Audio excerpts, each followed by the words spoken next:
पूज्य गुरुजी और गुरु मंडली तथा मोर छोट बड़ भाई भाई मैंने मो नाम निर्मल नारायण दास मु श्री अरविंद पूर्णांग शिक्षाकेन्द्र पढ़ुवा तृतीय श्रेणी छात्र अटे मुझे कान्हा विषय किसी कहवाक चाहूँगी।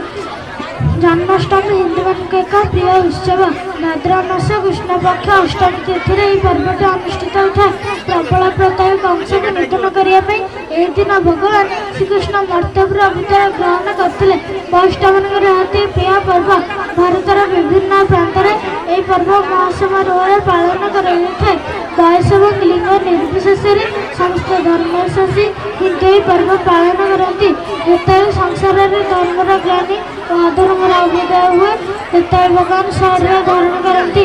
साधुसंतों परिवर्तन असाधु दुष्ट लोक धर्म निजर स्वरूप प्रकाश करती एवं अधर्मर विनाश कर धर्मष्ट धर्म स्थापित करते। उद्देश्य से धर्मष्ट बारंबार जन्म लाभ करते।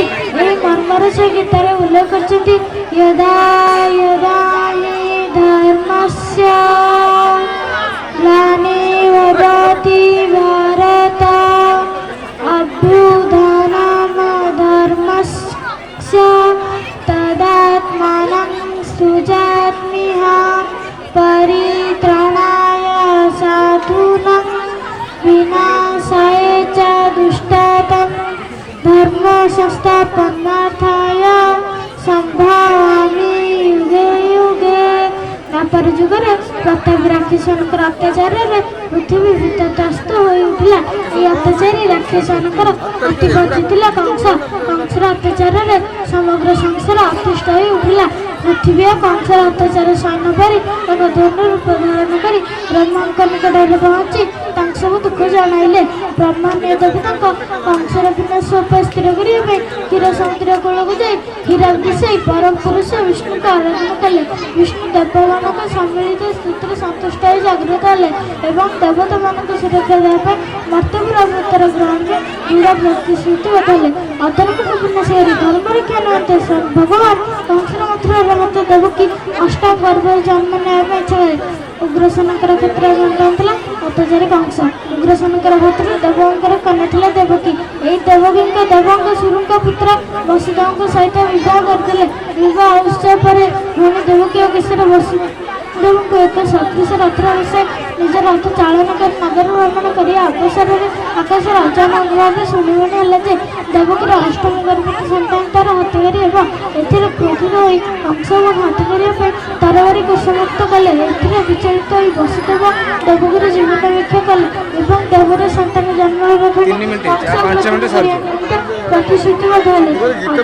कंस भगवानी अभिमान को बंदी कारागार रखिले। शर्तानुसार गोटे पर गोटे सन्तान कंस बध कर चला। देवकीर सप्तम गर्भवती सन्तान भगवान वसुदेव को जोग में अंतर्धान कर वसुदेव अन्यथा पत्नी रोहिणी गर्भर आश्रय नाले। गोपीपुर वसुदेव बलराम नाम परिचित हेले। भाद्रमास कृष्णपक्ष अष्टमी तिथि रात्रि अर्धे रोहिणी वृक्ष नक्षत्र संजोग भगवान विष्णु धरावतरण समय पाखे आसला। जन्म मृतर चक्र प्राणी मान को मुक्ति देउथा भगवान कृष्ण शेष में जगतर मंगल पर नारद धारण कर पूर्व दिए शैलपाल धरी देउता पूर्णचंद्र पर मनोती धारण कर कंसर वंशाल जन्म ग्रहण कले। उग्रसेन आदि प्रहरी मैंने सतर्क दृष्टि रखते वंशाल हठात वंशाल उद्भस्त हो उठिले। दिव्यालोक रश्मि आपण छाबंधन खुलीगला।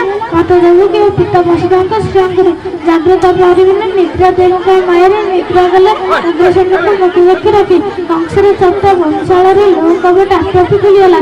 दैव निर्देशक वसुदेव को मनुष्य जगतनाथ बड़ी श्रीकृष्ण को मस्तक बहन कर गोप भ्रमण कले। वर्षण मुखर रात्रि जमुना दुई कूल लंघी प्रभात होता है। वसुदेव निजर आत्मव्रत को भूमि कर जमुना जल प्रवेश कले अर्थात जमुना जल स्थायी सदृश प्रिय सदृश प्रत्ययन है। नागदेव अन्य क्षेत्र प्राय विस्तार गले।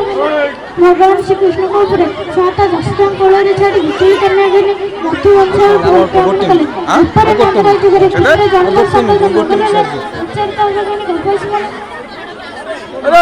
कले।